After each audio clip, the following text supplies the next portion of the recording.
जय श्री गणेश। हर काम की शुरुआत करने से पहले लोग गणेश जी का नाम लेते हैं, महिमा करते हैं, लेकिन क्या सिर्फ महिमा करना, पूजा करना ही काफ़ी है? क्यों ना हम गणेश जी से प्रेरणा लें, उनकी विशेषताओं को धारण करें और सिर्फ गणेश जी की महिमा बखान ना करें, खुद भी गणेश बनने की कोशिश करें। श्री गणेश जी का जन्म की जो कहानी है वो हमें बहुत कुछ सिखाती है।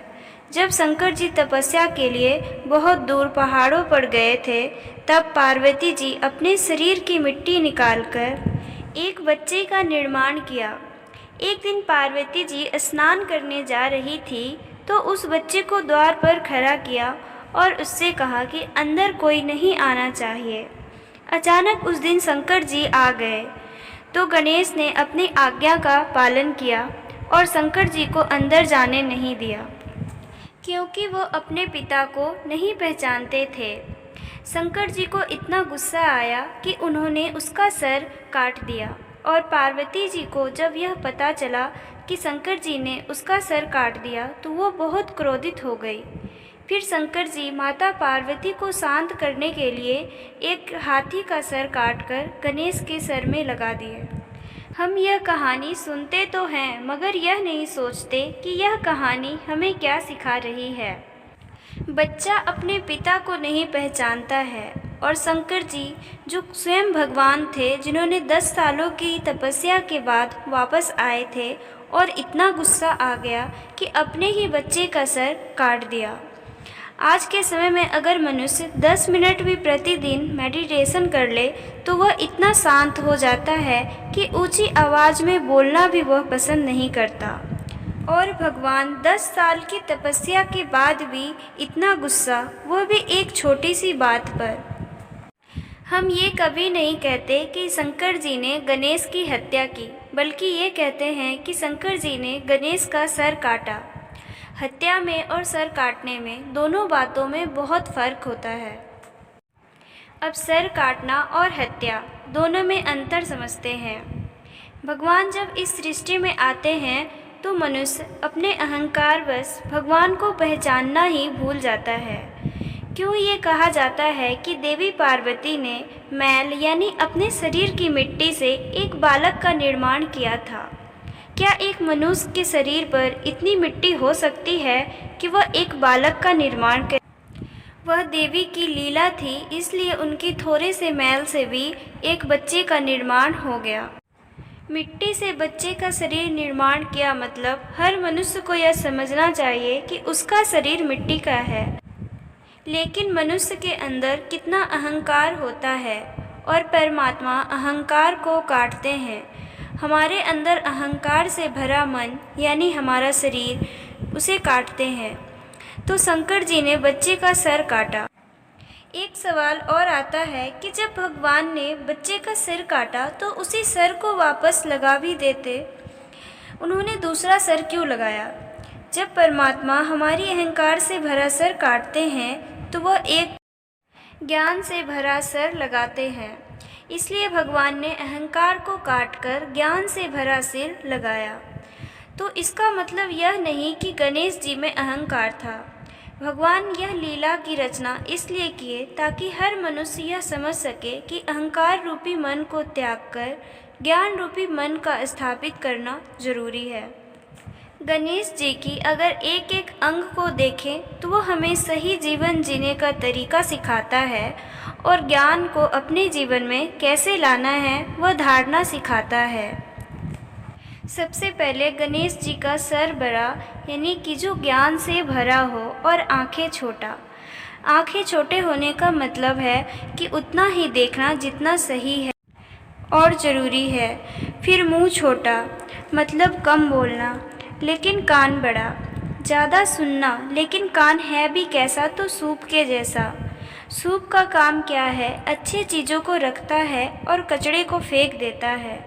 तो कान सूप जैसा हो मतलब सिर्फ अच्छे बातों को सुने, ग्रहण करें, दूसरी बातों को अंदर जाने भी ना दे। फिर गणेश जी के 2 दांत हैं लेकिन एक टूटा हुआ दिखाता है। एक दंत, इसका मतलब क्या है? हमारे अंदर कितना भेदभाव होता है।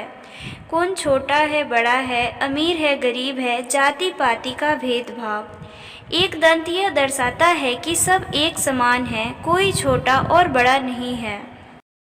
भले उनका एक दांत छोटा और बड़ा है, मगर कहलाएंगे तो दांत ही, इसका मतलब सब समान ही है। फिर सूंड क्या दर्शाती है? वह एक पेड़ को भी उखाड़ लेता है और एक छोटे से बच्चे को भी उठा लेता है। इसका मतलब इंसान कितना भी बलवान हो, मगर समय के अनुसार जहाँ दया करना है वहाँ दया करे और जहाँ कठोर बनना है वहाँ कठोर बने। फिर गणेश जी का पेट कितना बड़ा दिखाते हैं। आपने ये श्लोक सुना होगा, वक्र कुंड महाकाया। कुंड की तरह उनका पेट बड़ा है, जिसमें समस्त संसार और सूर्य भी समाया है। और एक इंसान है कि एक छोटा सा बात भी अपने अंदर समाकर नहीं रख पाता है, और यह ज्ञानी मनुष्य की पहचान नहीं है।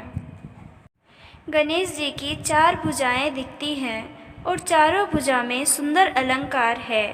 एक भुजा में कुल्हाड़ी है। कुल्हाड़ी का मतलब काटना, यानी कि अपने अंदर की अहंकार को काटना और अपने अंदर की बुराई को ख़त्म करना।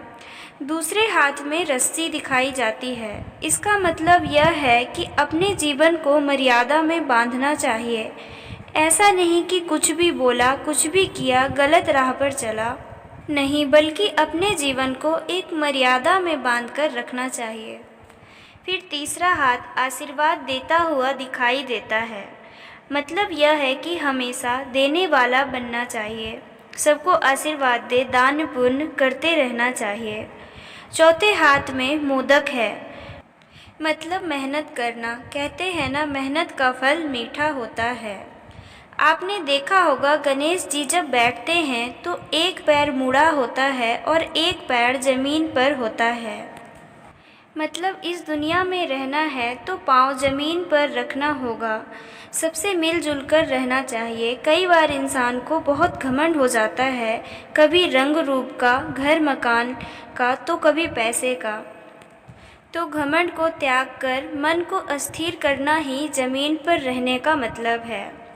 अच्छा, गणेश जी देवता थे, इतने महान देवता थे, उनका वाहन चूहा क्यों? आपने देखा होगा चूहा छोटी से छोटी जगह से अंदर घुस जाता है और बाहर आ जाता है।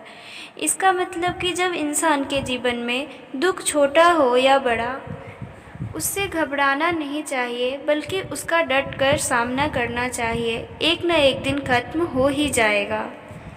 तो हमने गणेश जी के शरीर से जो शिक्षा ली, विशाल बुद्धि, उचित देखना, अच्छा सुनना, कम बोलना, समय पर नरम भी हो जाना, बातों को अपने अंदर समा लेना, अपने मर्यादा पर चलना, विकारों को कुल्हाड़ी से काटना, आशीर्वाद दान देना, अहंकार को त्याग कर छोटे बड़े दुखों से लड़कर जब हम यह सब कुछ कर लेंगे, तब हम अपने मन पर विजय प्राप्त कर लेंगे।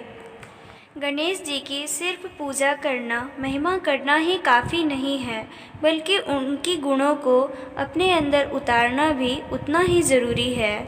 अक्सर लोगों के दिमाग में यह प्रश्न आता है कि भगवान ने गणेश का सिर क्यों काटा, तो सिर्फ वह एक लीला थी। असल में तो बात यह भगवान को दिखाना था कि अहंकार को काटकर इंसान को ज्ञान अपने अंदर भरना चाहिए।